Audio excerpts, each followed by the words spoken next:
Eu vinha da área de arquitetura, de urbanismo e tinha me mudado aqui para Pirenópolis. E realmente aqui não tinha lugar para essa minha área. Então eu pensava assim, o que eu poderia fazer? E um dia lembrei que eu gostava de trabalhar com tecido.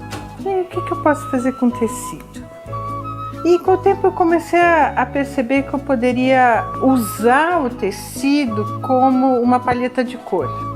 E para isso eu não queria pintar, eu não queria tingir necessariamente, mas eu queria justapor cores, justapor desenhos. Então devagarinho eu comecei a pensar, poxa, então eu posso fazer isso com a máquina de costura, mas realmente a máquina de costura melhor quando as linhas são retas, eu não vou começar a fazer curvas, mas eu quero um desenho que tenha uma certa doçura nas linhas. E juntei uma série matemática com a qual eu trabalhava em arquitetura, que é a série Fibonacci, ou se vocês quiserem é a série harmônica do Feng Shui, que tem mais de 5.000 anos, ou se quiser é uma série que deriva da série Áurea. Então eu quis utilizar isso como um conceito de desenho, para que eu não me perdesse, para que eu não fizesse, vamos dizer assim, as coisas de uma forma aleatória. Eu comecei a mensurar esses desenhos, fazer tabelas e conseguir com isso entender como é que eu ia produzir esse trabalho, né? Eu não entendia bem essa área da arte, não me era familiar, então eu queria fazer o quê? Queria fazer utilitários assinados. E foi assim que surgiram todas essas peças, que são, ora, caminhos de mesa, ora eles são barras de lençol, ora eles são toalhas. Então eu fiz uma gama bem grande de tipos. Isso é o início do meu trabalho.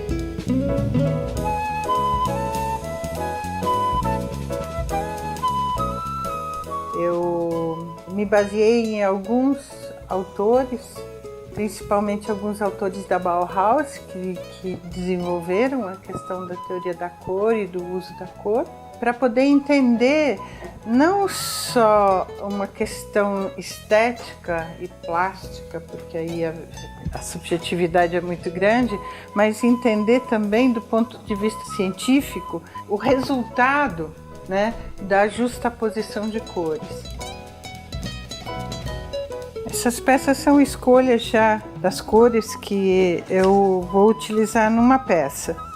Então essas cores já foram pensadas conceitualmente. Aqui, por exemplo, sempre tem as cores complementares, tem cores análogas também para poder fazer a composição. Então cada uma dessas pertence a um desenho. Por exemplo, quando eu faço o desenho e monto uma maquete, ela, além de ter essa maquete, uma série matemática incluída no desenho e um pensar, né, no desenho de forma mais de geometria e dessa série matemática, eu incluo um pensar na cor, né? O que eu quero obter, e para isso eu montava maquetes que me davam a questão do peso da cor, quer dizer, eu tinha que entender que peso era esse e que harmonia que eu queria dar à minha peça.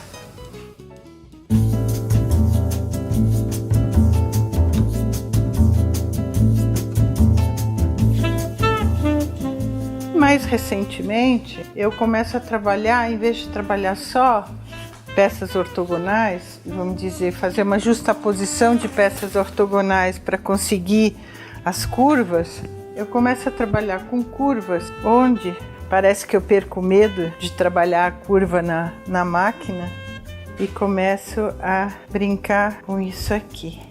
Eles, na sua justaposição certa, vão montar uma peça, vão formar essa peça, onde ainda eu trabalho com o conceito um pouco dessa combinação, dessa composição de cor, deixando já de lado agora um pouco essa série matemática, deixo de fazê-la e trabalho um pouco com a sinuosidade, com a cor das peças.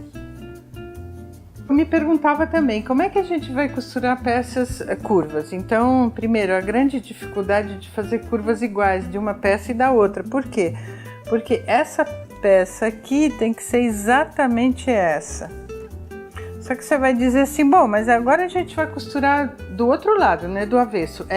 Vai costurar do avesso. E quando eu viro do avesso, nada combina com nada.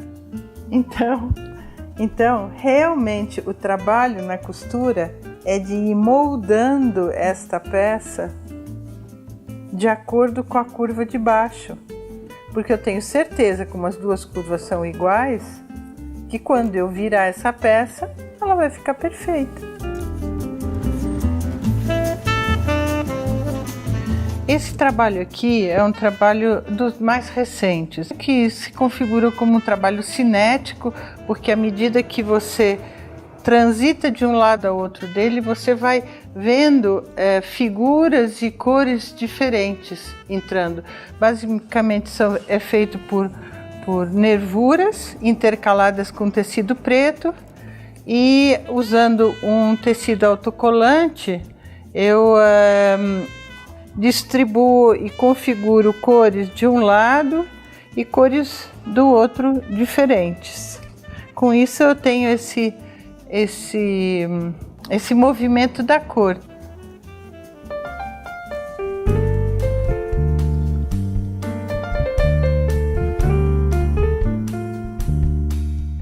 E uma coisa que me interessava muito quando eu fazia desenho urbano era o aglomerado de construções, como é que eles se davam de uma forma mais espontânea e os espaços abertos que elas formavam, muito diferente de quando vem a trama xadrez que vem com os espanhóis. Tanto é que os portugueses, eles deixaram mais a ocorrência aleatória das cidades. Então você tem cidades mais, como a própria Pirenópolis aqui. Eu comecei a trabalhar essa ideia do grafismo do mapa, né? Então, fotografei muito de quando eu andava de avião, fotografei o solo para ver como é que era e fui entendendo e me inspirando para fazer esses trabalhos. O mais recente, depois de muitas experiências, é esse daqui que está em processo ainda. A princípio motivada por essa divisão da terra em módulos pequenos, a diversidade dos plantios. E este daqui, eu tenho uma linha mestra aqui sobre a qual eu procurei uma certa colocação dessas linhas menores que me trazem um desenho. Esse trabalho não é um trabalho como o outro que é tão planejado. Esse trabalho tem um planejamento inicial para depois sair diretamente para isso aqui, sabendo qual era o caminho da cor que eu queria, sem saber exatamente como essa simetria ia ficar.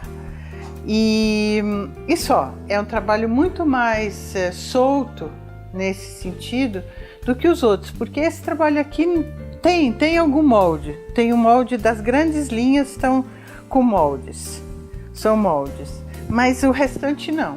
Então esse é um trabalho muito mais livre.